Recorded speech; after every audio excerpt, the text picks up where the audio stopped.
Welcome dear students.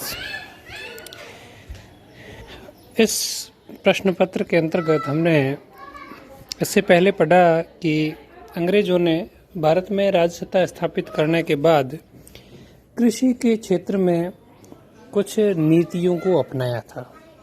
उन नीतियों में स्थायी भूमि बंदोबस्त, महलवाड़ी व्यवस्था और रेतवाड़ी व्यवस्था, ये 3 प्रकार की भूमि और उसके राजस्व की वसूली से संबंधित पद्धतियां भारत में लागू की गई।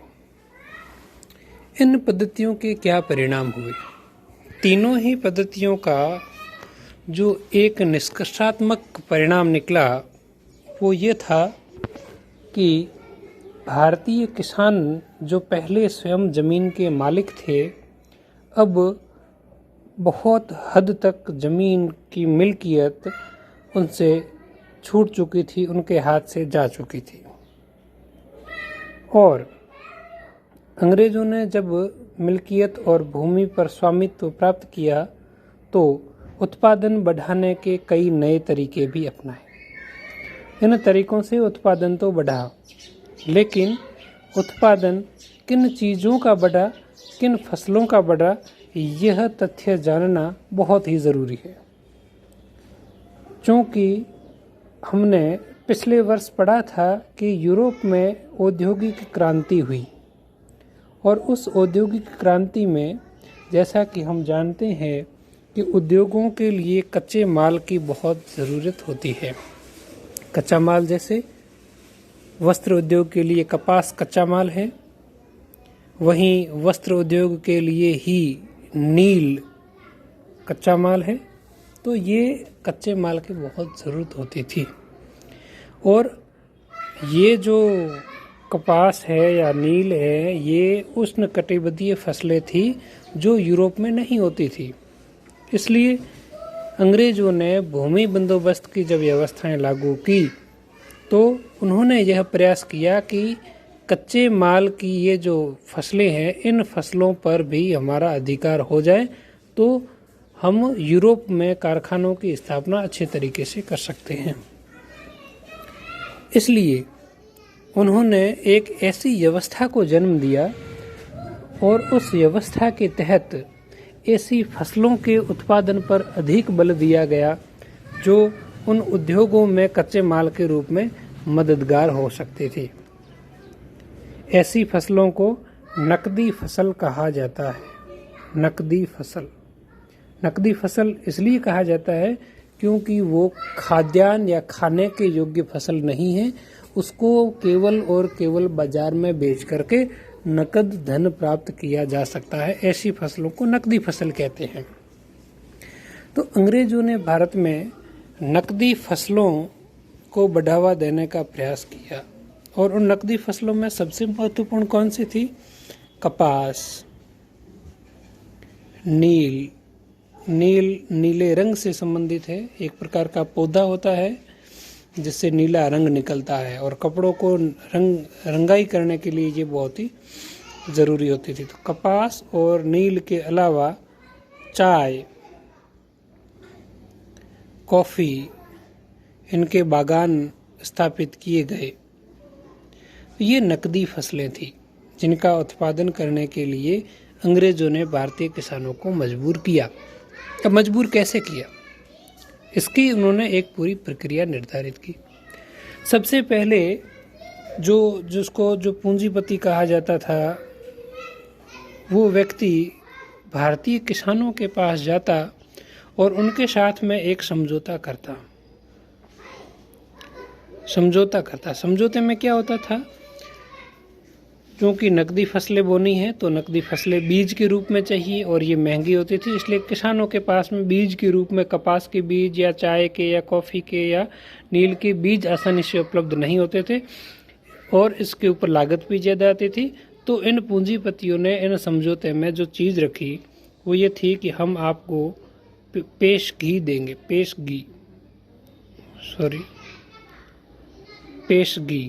पेशगी का मतलब क्या होता है? आगामी धन देना। कि आप इस साल एक खेती कीजिए और उसके बदले में हम आपको पहले से ही इतना धन देते हैं ताकि आप बीज खरीद सको, खाद खरीद सको, सिंचाई कर सको, या जो भी और लागत आती हैं वो सभी आप लगाओ। तो किसानों को पेशगी दी जाने लगी। इससे क्या हुआ, जब किसानों को पेशगी मिल गई तो वो किसान उस पूंजीपति के साथ जुड़ गया। अब वो किसान अपनी मर्जी से नहीं उत्पादन कर रहा है, बल्कि वो पूंजीपति के कहे अनुसार उत्पादन कर रहा है और उसके कहे अनुसार उसी फसल का उत्पादन कर रहा है जिस फसल के लिए उसको पेशगी दी गई थी। यहाँ तक तो ठीक था, किसान को पैसा पहले से मिल जाता और वो खेती कर लेता और उत्पादन भी बढ़ जाता। लेकिन समस्या कहाँ आई? समस्या यहाँ आई कि जब फसल तैयार हो गई, जब फसल खेत में कट करके आ गई, जब बेचने का समय आया फसल को, तो उसका जो खरीदार था वो केवल और केवल कंपनी थी, और केवल कंपनी खरीदार थी।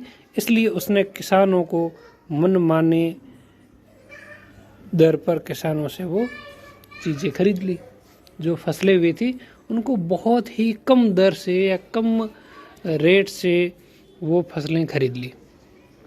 तो किसानों की एट लास्ट क्या स्थिति हुई कि उन्होंने जो पेशगी ली थी, जो एडवांस में लोन लिया था, वो अब उस लोन को भी चुकाने में समर्थ नहीं है। तब किसानों ने क्या कहा? तब किसानों ने कहा कि हम इन नकदी फसलों का उत्पादन नहीं करेंगे क्योंकि हमें इससे कोई फ़ायदा नहीं हो रहा है। तब अंग्रेज़ों ने कहा कि चूंकि आप हमारे से पेशगी ले चुके हो, इसलिए आपको नकदी फसलों का उत्पादन ही करना पड़ेगा। आपने महात्मा गांधी के चंपारण सत्याग्रह के बारे में पढ़ा होगा। अभी 2017 में उसकी 100वीं वर्षी मनाई गई थी पूरे भारत में। चंपारण सत्याग्रह भी इसी प्रकार के मुद्दे पर उठा था। चंपारण के किसानों को यह ज़रूरी था कि वो अपनी भूमि के 3/20 भाग पर नील की खेती करें। यानी जितनी ज़मीन है, जैसे 20 बीघा ज़मीन है, तो 3 बीघा ज़मीन पर उनको नील की खेती करना ज़रूरी था। इसलिए इस पद्धति को 3 कठिया पद्धति भी कहा जाता है। ये चंपारण की समस्या थी और गांधी जी ने जब विद्रोह आंदोलन किया, सत्याग्रह किया, तो उन्होंने इस 3 कठिया पद्धति से मुक्ति दिलाई। इसके अलावा नील का विद्रोह हुआ, वो भी इसी मामले पर हुआ क्योंकि वो किसानों को ज़बरदस्ती नील की खेती करवाते थे। तो ये जो फसलें थी, इन फसलों के माध्यम से किसानों का उत्पादन तो बढ़ा, लेकिन किसानों की आमदनी नहीं बढ़ी। दूसरा, इसका जो सबसे नकारात्मक असर पड़ा वो ये पड़ा कि चूंकि अब नकदी फसलों का उत्पादन अधिक हो रहा है, इसलिए खाद्यान्न फसलों का उत्पादन कम हो गया। इससे क्या हुआ, किसानों को जो अनाज खाने के लिए चाहिए था, अब वो अनाज भी उनको बाज़ार से खरीदना है। बाज़ार से खरीदने के लिए उनके पास में पैसा होना चाहिए, और पैसा उनके पास है नहीं क्योंकि उनकी जो नकदी फसलें हुई थी वो अंग्रेज़ों ने अपनी मर्जी से खरीद ली थी। तो किसानों के सामने स्थिति आ गई भूखमरी की, और इसी को कृत्रिम अकाल कहा जाता है। कृत्रिम अकाल, तो अंग्रेजी शासनकाल के दौरान कृत्रिम अकालों की भरमार थी। उत्पादन हो रहा है लेकिन उत्पादन अनाज का नहीं हो रहा है, उत्पादन नकदी फसलों का हो रहा है, इसलिए इसको कृत्रिम अकाल कहते हैं। 1943 का जो अकाल पड़ा था बंगाल में, खास करके बहुत ही भयंकर अकाल था भारत के इतिहास में। वो अकाल इसी प्रकार का एक प्रकार से कृत्रिम अकाल माना जाता है। यहाँ मैंने कुछ आपके लिए पॉइंट्स लिख रखे हैं। हम इस पूरी चर्चा के बाद में ये देखेंगे कि किस प्रकार से कृषि का व्यवसायीकरण हुआ और उस व्यवसायीकरण से असली लोगों पर क्या असर पड़े।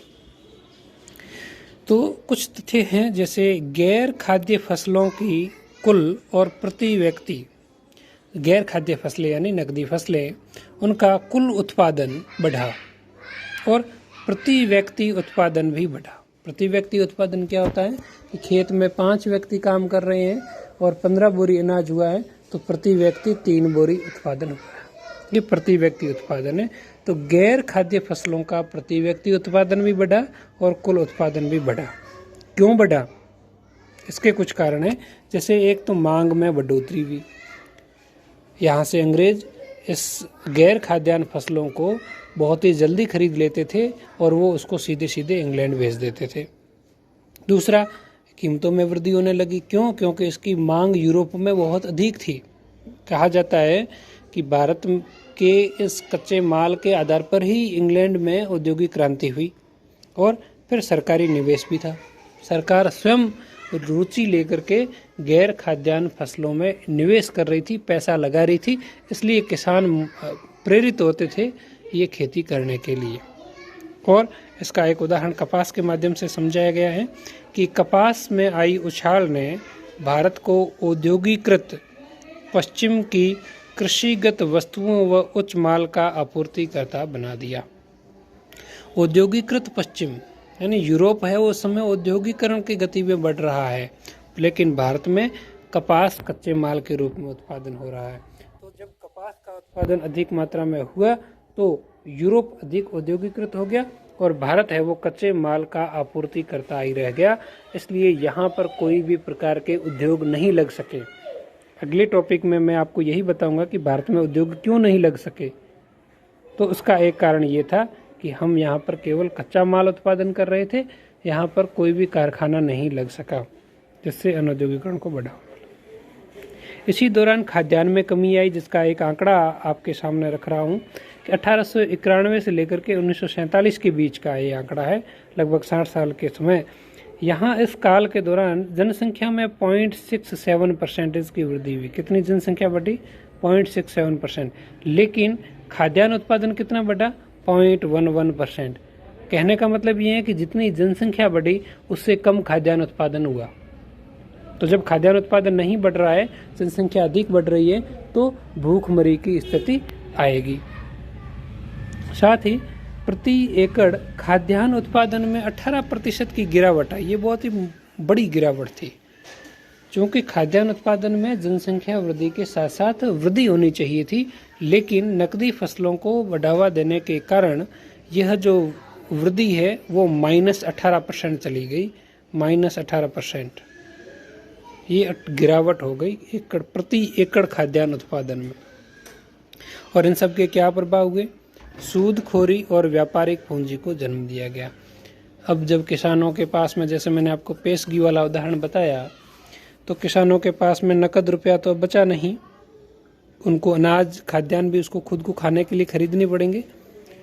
तो उन अनाजों की खरीद के लिए वह सूदखोर के पास उधार में पैसे लेने गया और उस सूदखोर ने उसके ऊपर अधिक मात्रा में ब्याज लगा करके उसको पैसा दिया, और ये ब्याज का चक्र है वो कभी टूट नहीं सका और वो किसान हमेशा के लिए कर्जदार हो गया। व्यापारिक पूंजी को जन्म दिया। एक ऐसी पूंजी का हिस्सा जो केवल और केवल व्यापारिक चीज़ों में लगाई जाने वाली हो, उसको व्यापारिक पूंजी कहते हैं।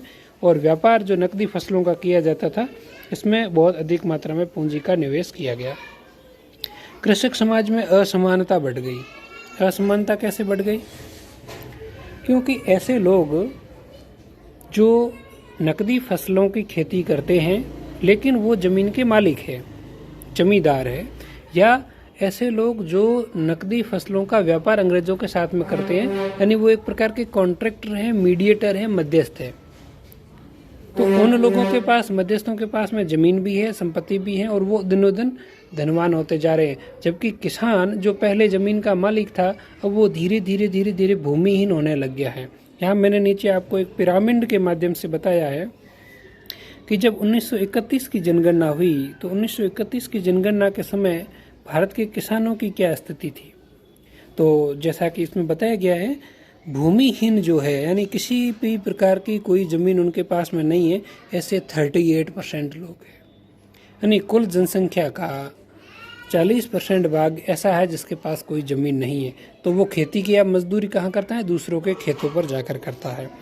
फिर 24% है वो बटाईदार हैं। बटाईदार का मतलब ये है कि उनके पास ज़मीन बहुत कम है, इसलिए वो दूसरों के खेतों में जाकर के काम करता है। तो ये 24 और 38% मिला दें तो लगभग 60% जनसंख्या है वो भारत की ऐसी थी जिनके पास किसी भी प्रकार की ज़मीन नहीं थी।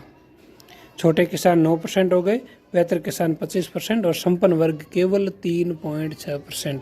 इस पिरामिड का शीर्ष देखिए, जहाँ केवल 3.6% लोग हैं वो भारत में समृद्ध हैं। और वो समृद्ध क्यों हुए? क्योंकि इन्होंने नकदी फसल का लाभ उठाया है।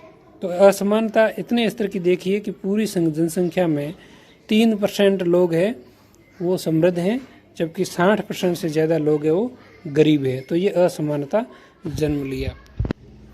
महाजन वर्ग का प्रभुत्व बढ़ा और वो वित्तीय आपूर्तिकर्ता बन गया, साथ ही वह ग्रामीण बाजार के एजेंट के रूप में तैयार हो गया।